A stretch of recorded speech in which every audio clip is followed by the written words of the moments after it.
안녕하세요. 백세 생활백과입니다. 요즘 뉴스 한번 보셨나요? 7살짜리 어린아이가 집주인으로 나온 전세 사기 사건이 큰 충격을 주고 있습니다.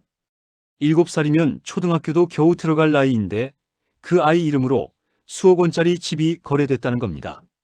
전세 사기, 이제 남의 일 같지 않으시죠? 내 집 마련의 꿈을 안고 평생 모은 돈을 맡겼는데 한순간에 날아가 버리는 일들이 우리 주변에서 계속 일어나고 있습니다. 그런데 더 큰 문제가 있습니다. 피해자는 제대로 보호받지 못하는데 정작 범인들은 법의 빈틈 사이로 빠져나가고 있다는 겁니다. 어떻게 이런 일이 가능할까요? 오늘은 미성년자 집주인을 이용한 전세 사기, 그 구조와 피해 실태, 그리고 우리가 꼭 알아야 할 제도의 허점을 차근차근 정리해 드리겠습니다. 끝까지 함께 해주세요. 먼저 실제로 일어난 사건을 하나 말씀드리겠습니다. 서울 강서구의 한 빌라에서 일어난 일입니다. 30대 김 씨라는 분이 전세로 들어가려고 계약을 준비하고 있었습니다. 그런데 등기부등본을 확인하는 순간 깜짝 놀랐습니다. 집주인이 7살 어린아이였던 겁니다. 처음엔 당연히 불안했습니다. 그런데 중개업자는 괜찮다고 했고 아이의 부모도 문제없다고 안심시켰습니다. 김 씨는 고민 끝에 계약을 했습니다. 평생 모은 돈 2억 원을 보증금으로 맡겼습니다. 그런데 결과는 어땠을까요? 김 씨는 결국 그 2억 원을 한 푼도 돌려받지 못했습니다. 더 놀라운 건 피해자가 김 씨 한 명이 아니었다는 겁니다. 같은 건물에 사는 세입자 4명이 모두 같은 피해를 입었습니다. 총 피해액은 무려 9억 원이 넘었습니다. 여기서 끝이 아닙니다. 이 7살 아이의 아버지를 조사해 봤더니 과거에도 똑같은 짓을 했다는 게 드러났습니다. 다른 세입자 11명에게 총 28억 원의 보증금을 돌려주지 않은 전력이 있었던 겁니다. 그럼 이 아버지는 처벌을 받았을까요? 놀랍게도 제대로 된 처벌을 받지 않았습니다. 이건 사기가 아니라 투자였다라고 주장하면서 형사처벌을 피해 나갔습니다. 이게 대체 어떻게 가능한 일일까요? 이게 바로 이른바 총알바지 집주인 수법입니다. 들어보셨나요? 전세 사기로 악명 높은 일부 임대업자들이 자기 이름과 재산을 감추기 위해 어린 자녀 명의로 부동산을 돌려놓는 방식입니다. 법적으로는 아이가 집주인이지만 실제로 모든 결정을 내리고 돈을 챙기는 건 부모라는 거죠. 쉽게 말씀드리면 이렇습니다. 아이는 그저 이름만 빌려준 겁니다. 계약서에는 아이 이름이 올라가 있지만 실제로 집을 관리하고 전세금을 받고 쓰는 사람은 부모입니다. 그런데 문제가 생기면 어떻게 될까요? 세입자가 보증금을 돌려달라고 하면 부모는 이렇게 말합니다. 이 집은 내 아이 명의예요. 나는 아무 상관이 없어요. 법적으로 집주인은 미성년자이기 때문에 부모에게 직접 책임을 묻기가 아주 어렵습니다. 이게 바로 이 수법의 핵심입니다. 물론 미성년자는 법적으로 계약을 체결할 수 없습니다. 하지만 부모가 법정 대리인으로 대신 서명하면 그 계약은 유효하게 됩니다. 결국 부모가 뒤에서 모든 걸 조종하지만 막상 사고가 터지면 집은 아이 명이니까 나는 모른다며 빠져나가는 겁니다.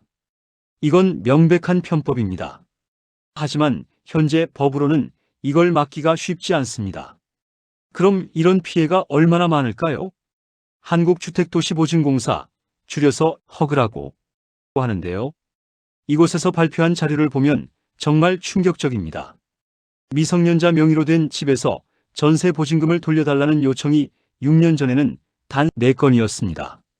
그런데 작년에는 무려 238건으로 늘어났습니다. 거의 60배 가까이 폭증한 겁니다. 이건 단순히 숫자가 늘어난 게 아닙니다. 전국 곳곳에서 비슷한 사건들이 터지고 있다는 뜻입니다. 전북에서는 8살 아이가 집주인으로 등장했고 서울에서는 16살 청소년 명의로 수억 원대 부동산이 거래됐습니다. 심지어 10살도 안 된 어린아이 이름으로 여러 채의 집이 돌아가는 경우도 있었습니다. 생각해 보세요. 10살도 안 된 아이가 무슨 돈으로 집을 살 수 있겠습니까? 당연히 부모가 뒤에서 조종하는 겁니다. 이건 단순한 가족 간 재산 이전이 아닙니다. 전세 사기를 대물림하는 수단이 되고 있는 겁니다. 지금 이 순간에도 전국 어딘가에서 이런 일들이 벌어지고 있을 가능성이 큽니다. 그런데 왜 이런 일이 계속 일어나는 걸까요? 이유는 간단합니다. 법과 제도에 구멍이 있기 때문입니다. 하나씩 차근차근 설명드리겠습니다. 첫 번째, 부모의 재산을 조사할 수가 없습니다. 전세금 반환 보증이라는 게 있습니다. 세입자가 보증금을 떼일 경우를 대비해서 보증기관에 가입하는 보험 같은 겁니다. 그런데 이 보증에 가입할 때 보증기관은 집주인 명의만 확인합니다. 다시 말해서 미성년자 본인의 재산만 들여다본다는 겁니다. 부모가 얼마나 재산이 있는지, 과거에 사기 전력이 있는지는 전혀 확인하지 않습니다. 그래서 나중에 문제가 생겨서 보증기관이 돈을 받아내려고 해도 사실상 회수가 불가능합니다. 미성년자 명의에는 재산이 거의 없으니까요. 두 번째, 악성 임대인 신원공개 제도의 사각지대입니다. 반복적으로 보증금을 떼먹는 나쁜 임대인은 이름이 공개됩니다. 다른 사람들이 조심하라는 뜻에서 경고하는 제도입니다. 그런데 집주인이 미성년자인 경우 부모는 공개 대상에서 빠집니다. 결과적으로 실제 가해자인 부모는 숨어있고 피해자만 남는 구조가 되는 겁니다. 이렇게 되면 똑같은 부모가 또 다른 아이 명의로 똑같은 짓을 반복할 수 있습니다. 세 번째, 법적 처벌의 한계입니다. 미성년자는 형사 책임이 없거나 아주 제한적입니다. 당연히 어린아이를 처벌할 수는 없죠. 그런데 부모는 어떻게 될까요? 부모는 아이 명의로 된 재산일 뿐 나는 관여하지 않았다고 주장하면 법적으로 회피가 가능합니다. 실제로 모든 걸 지시하고 돈을 챙긴 사람이 부모인데도 법적으로 책임을 묻기가 매우 어렵습니다. 처벌이 어렵다는 게 바로 이 수법이 계속 쓰이는 가장 큰 이유입니다. 피해자 입장에서는 정말 억울할 수밖에 없습니다. 2중고, 3중고를 겪게 됩니다. 먼저 보증금을 떼었습니다. 평생 모은 돈이 한순간에 날아갔습니다. 그런데 여기서 끝이 아닙니다. 보증기관에 전세금 반환 보증을 신청해도 거절당하는 경우가 많습니다. 왜 그럴까요? 보증기관은 이렇게 말합니다. 계약 당시 요건을 충족하지 못했습니다. 또는 집주인이 미성년자인 걸 알고 계약했으니 위험성을 감수한 겁니다. 들으시면 어떤 생각이 드시나요? 피해자에게 책임을 떠넘기는 것처럼 들리지 않습니까? 세입자는 결국 이런 상황에 놓입니다. 보증금도 못 받고 보증금 반환 보증에서도 제외되고 법적 소송을 하려면 몇 년씩 시간과 돈을 써야 합니다. 그 과정에서 지쳐서 포기하는 분들도 많습니다. 반면에 실제 가해자인 부모는 아무런 처벌도 받지 않고 또다시 같은 수법을 쓸 수 있습니다. 이게 지금 우리나라 전세 시장의 현실입니다. 그럼 이 문제를 어떻게 해결할 수 있을까요? 전문가들과 피해자들이 제안하는 개선 방향을 말씀드리겠습니다. 첫째, 부모의 재산도 함께 조사해야 합니다. 미성년자 명의로 된 부동산이라면 법정 대리인인 부모의 재산도 반드시 확인하도록 법을 고쳐야 합니다. 그래야 실제 돈의 흐름과 위험성을 제대로 파악할 수 있습니다. 둘째, 악성 임대인 공개 대상을 확대해야 합니다. 집주인이 미성년자라도 실질적으로 임대 행위를 한 보호자까지 공개해야 합니다. 그래야 같은 사람이 계속 다른 아이 명의로 사기를 치는 걸 막을 수 있습니다. 셋째, 전세 계약 시 경고를 의무화해야 합니다. 집주인이 미성년자인 경우 세입자에게 반드시 그 사실을 알리고 위험성을 명확하게 고지해야 합니다. 중개업자도 이 부분을 제대로 설명하지 않으면 책임을 지도록 해야 합니다. 넷째, 보증 가입 절차를 강화해야 합니다. 미성년자명의 주택의 경우 보증기관이 자동으로 고위험 계약으로 분류하고 심사를 더 꼼꼼하게 해야 합니다. 그리고 부모의 과거 전세 사기 이력까지 확인하도록 해야 합니다. 이런 개선 방안들이 하나둘씩 실현된다면 최소한 지금보다는 피해를 줄일 수 있을 겁니다. 그렇다면 우리는 개인적으로 어떻게 조심해야 할까요? 몇 가지 팁을 드리겠습니다. 첫째, 계약 전에 반드시 등기부등본을 확인하세요. 집주인이 누구인지, 담보나 빚이 얼마나 있는지 꼭 확인해야 합니다. 만약 집주인이 미성년자라면 그 자체로 경고 신호입니다. 왜 미성년자 명의인지 이유를 꼭 물어보세요. 둘째, 전세금 반환 보증에 꼭 가입하세요. 물론 보증료가 부담될 수 있습니다. 하지만 만약의 경우를 대비하는 안전장치입니다. 그리고 가입이 거절된다면 그건 위험한 집이라는 신호일 수 있습니다. 셋째, 의심스러우면 계약하지 마세요. 조금이라도 이상하다 싶으면 아무리 좋은 조건이라도 과감하게 포기하는 게 낫습니다.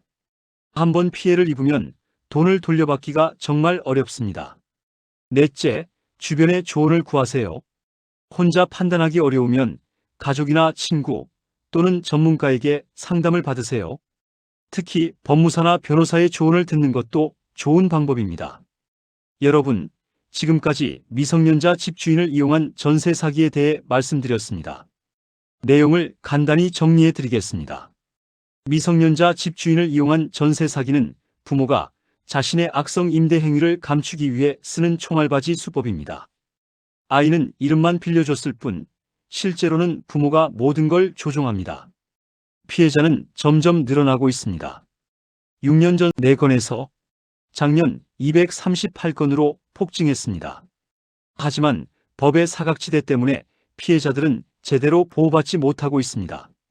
부모의 재산 조사가 안 되고 악성 임대인 공개에서도 빠지고 법적 처벌도 어렵습니다. 이 세 가지가 이 수법이 계속 쓰이는 주된 이유입니다. 제도 개선 없이는 앞으로도 아이 이름으로 세입자를 울리는 일은 계속될 수밖에 없습니다. 우리 사회가 반드시 고쳐야 할 부분입니다. 개인적으로는 계약 전에 등기부를 꼭 확인하시고 조금이라도 의심스러우면 과감하게 포기하는 용기가 필요합니다. 전세금 반환 보증 가입도 잊지 마세요.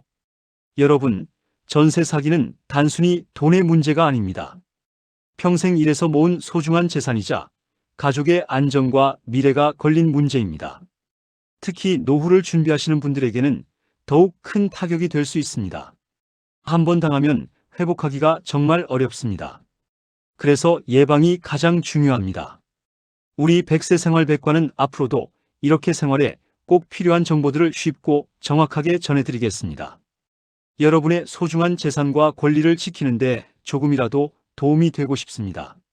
오늘 말씀드린 내용 혹시 주변에 전세 계약을 앞두신 분이 계시다면 꼭 알려주시기 바랍니다. 한 사람이라도 피해를 막을 수 있다면 그것만큼 보람찬 일이 또 있을까요? 구독과 좋아요 눌러주시고 알림 설정까지 해두시면 앞으로도 유익한 정보를 놓치지 않고 받아보실 수 있습니다. 여러분의 구독과 좋아요가 저희에게 큰 힘이 됩니다. 함께 생활의 지혜를 나누며 더 안전하고 행복한 노후를 준비해 나가요. 오늘도 건강하시고 늘 좋은 일만 가득하시길 바랍니다. 100세 생활백과였습니다. 감사합니다.